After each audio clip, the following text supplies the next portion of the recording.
Sindh indigenous rights alliance पिछले 8 साल से सिंध की ज़मीनों पर कब्ज़ा करने के ख़िलाफ़ जद्दोजहद करती आ रही है। हम बैरिया टाउन, DHA और मुख्तलिफ़ जो यहाँ पे कब्ज़ागीर क़ुव्वतें हैं उनके ज़मीनों पे कब्ज़ा करने के ख़िलाफ़ जद्दोजहद करते आ रहे हैं। इन 8 सालों में हमने कभी भी तशद्दुद का रास्ता नहीं अपनाया। हम पुरअमन रहे, पुरअमन रहें और हम आगे भी पुरअमन रहेंगे। पिछले महीने जब बैरिया टाउन की कब्ज़ागीर ताकत ने यहाँ के मकामी लोगों की ज़मीनों पर कब्ज़ा करने की कोशिश की तो यहाँ के लोगों ने मज़ामत किया। और यहाँ के लोगों ने जब मज़ामत किया तो वही वीडियो सोशल मीडिया में और मीडिया में वायरल हो गई, मीडिया में रिपोर्ट हुई तो सारे सिंध में गुस्से की लहर दौड़ गई। इसी के लिए सिंध एक्शन कमेटी ने 6 जून को धरने का ऐलान किया था।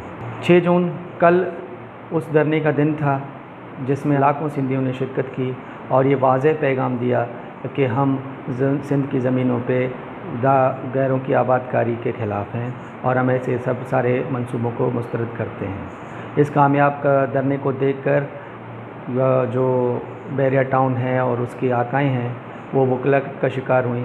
उन्होंने सोचे समझे साजिश के तहत धरने को सबूदाश करने के लिए, इंडिजिनस राइट्स अलायंस के जद्दोजहद को बदनाम करने के लिए और यहाँ के मकामी लोगों को प्रेशराइज़ करने के लिए जलाओ घेराव कराया, आग लगाए और मुख्तलिफ़ किस्म के हथकंडे इस्तेमाल किए।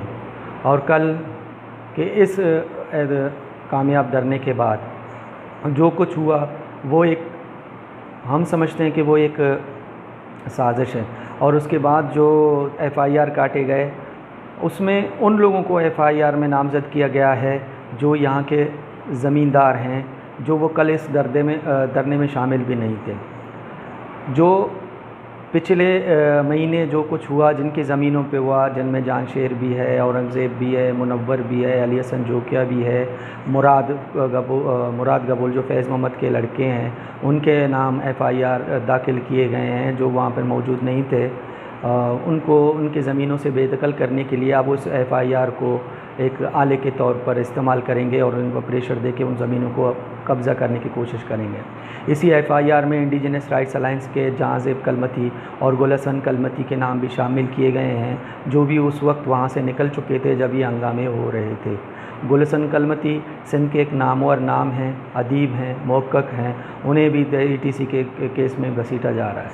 हम समझते हैं कि ये एक मुकम्मल साजिश है उन क़ुव्वतों के ख़िलाफ़ जो इनकी सरपरस्ती कर रहे हैं बैरिया टाउन की, मलिक रियाज़ की, और वो नहीं चाहते कि यहाँ पे पुरअमन जद्दोजहद हो। मगर हम उन्हें बता देना चाहते हैं कि सिंध इंडिजिनस राइट्स अलायंस पिछले 7 साल से पुरअमन जद्दोजहद करती आ रही है। वो आइंदा भी इसी तरह पुरअमन जद्दोजहद करती रहेगी। हम अपने हक़ के लिए, अपने आइनी हक़ के लिए, अपनी ज़मीनों के लिए, अपनी ज़ुबान, अपनी सकाफ़त, अपनी ज़मीनों और अपने नदी पहाड़ों के लिए जद्दोजहद करते रहेंगे, चाहे वो बैरिया हो, DHA हो। हम पुरअमन जद्दोजहद करते आ रहे हैं और करते रहेंगे।